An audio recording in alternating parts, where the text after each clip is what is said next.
El Sagrado Corán es un libro revelado para guiar a la humanidad, y reformar la vida del individuo, y de la comunidad musulmana en todos los aspectos de la vida. Y tiene un gran estatus en las almas de los musulmanes, ya que es la palabra de Alá, el Señor de los mundos, y se menciona que, no hay ningún libro en la historia de la humanidad que haya sido memorizado y leído como el Corán. En este vídeo aprenderemos sobre, ¿qué es el Corán? ¿Cómo le fue revelado al profeta Muhammad? ¿Cómo se recopiló el Corán en un solo libro? ¿Cómo llegó hasta nosotros sin distorsión ni alteración? ¿Cuál es la importancia del Corán en la vida de los musulmanes? ¿Y cuál es el deber de los musulmanes hacia el Sagrado Corán?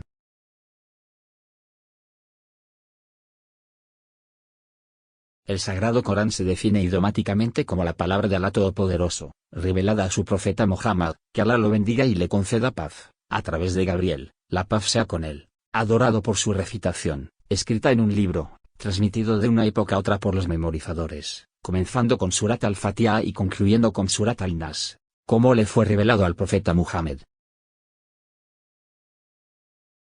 El Corán fue revelado al profeta, que Alá lo bendiga y le conceda paz, durante 23 años.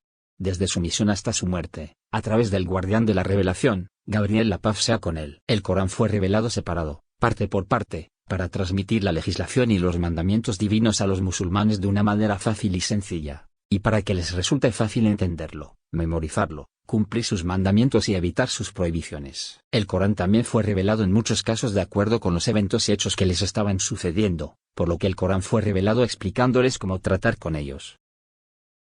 ¿Cómo se recopiló el Corán en un solo libro?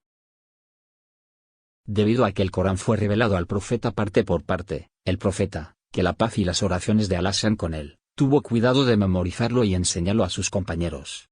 También tuvo cuidado de escribirlo y recopilarlo.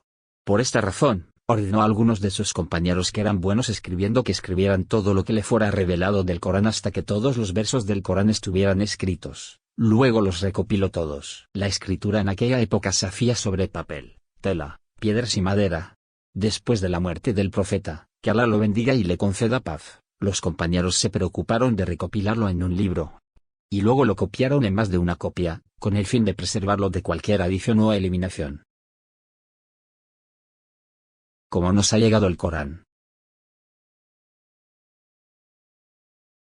Después de que Gabriel, la paz sea con él, revelaba el Corán al profeta, parte por parte, el profeta, la paz y las bendiciones de Alá sean con él, memorizaba lo que le fue revelado, y luego convocaba a alguno de sus compañeros específicos, para escribirlo y memorizarlo bien.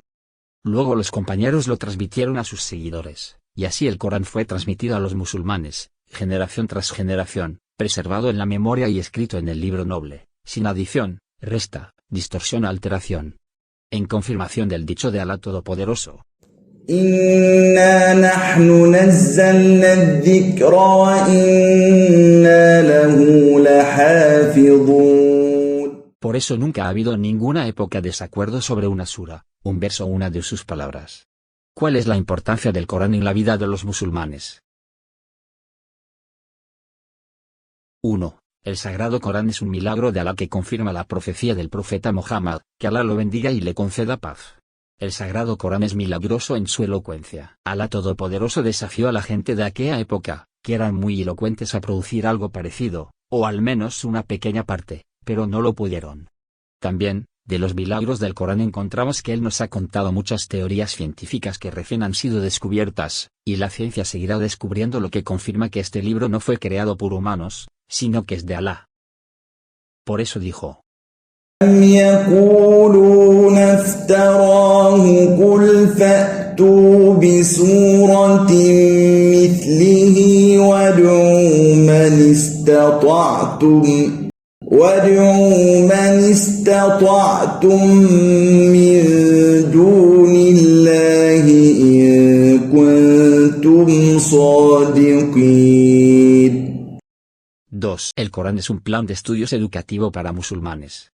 Su contenido incluye un plan de estudios destinado a despertar los motivos de bondad en las almas de los musulmanes, y a dirigir sus energías en una dirección sana en todos los campos de la vida. 3. El Corán es la principal fuente de la ley islámica, ya que se considera la constitución que regula la vida de los musulmanes, y de él los musulmanes derivan las leyes que regulan su relación con Alá, y gestionan sus asuntos en todos los aspectos de la vida. 4. El Sagrado Corán muestra a las personas tanto el camino de la verdad como el camino del extravío, les ordena seguir la verdad y los alienta a hacerlo. También les advierte seguir el camino del extravío. Él también les recuerda las noticias de naciones anteriores para que puedan aprender de sus errores y evitarlos. El musulmán debe creer que el Corán es la palabra de Alá, y creer en todo lo que contiene y venerarlo. También debe continuar leyéndolo, estudiándolo, comprendiéndolo y aplicando lo que contiene, y viviendo su vida de acuerdo con sus normas, cumpliendo sus mandamientos y evitando sus prohibiciones. ¿Cuál es el deber de los musulmanes hacia el Sagrado Corán? Hay etiquetas que un musulmán debe hacer al leer el Sagrado Corán, algunas de las cuales son obligatorias y otras recomendadas. Es preferible que el lector del Corán practique muchas etiquetas antes de leer el Corán, como la sinceridad en su recitación, y el cuidado de purificarse antes de comenzar, dirigirse a la quibla, la limpieza de los dientes y de la ropa, perfumarse, buscar refugio en Alá del maldito Satanás, y decir Besmela antes de comenzar la recitación. Y hay algunas etiquetas que el lector debe hacer durante la recitación, como, no hablar con nadie mientras lee a menos que sea necesario, dejar de leer mientras bosteza por respeto al Corán, levantar el Corán y colocarlo en un lugar alejado de deshonra, detenerse en los versos y pedir misericordia a Alá en los versos de misericordia, y buscar refugio del tormento ante los signos del tormento, recitar el Corán lentamente y en buena voz, y leerlo con contemplación y pensamiento. En conclusión, el lector del Corán debe tener la moral del Corán durante toda su vida. Cumple sus mandamientos, evita sus prohibiciones, y está dispuesto a hacer las buenas obras, y deja las malas.